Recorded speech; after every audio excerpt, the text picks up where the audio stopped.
Alors, cette vidéo n'est pas à prendre au premier sens des mots que je vais employer, mais simplement comme réflexion par rapport à ce que je vais dire par la suite.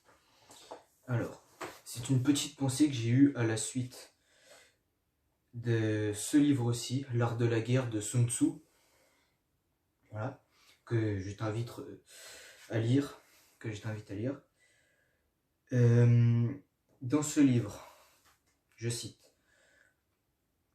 le cheval de 1000 lits était un étalon réputé capable de parcourir 1000 lits, donc c'est environ 300 miles, sans fourrage ni eau.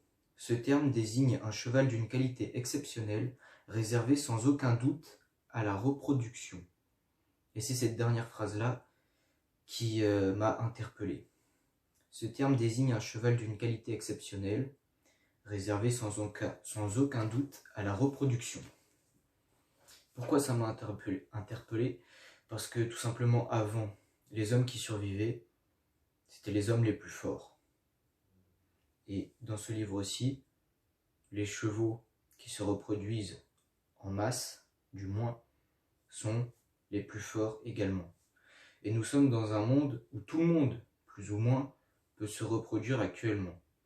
Et je me suis dit, pourquoi nous ne devrions pas retourner sur un ancien mode où seulement les plus forts pourraient se reproduire.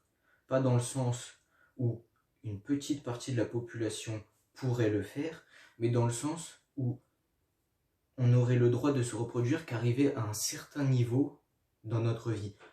Par exemple, soulever 100 kilos à la salle, lire 150 livres au bout de 3 ans, peu importe, mais un certain niveau de vie qui nous donnerait en quelque sorte une justification pour pouvoir se reproduire.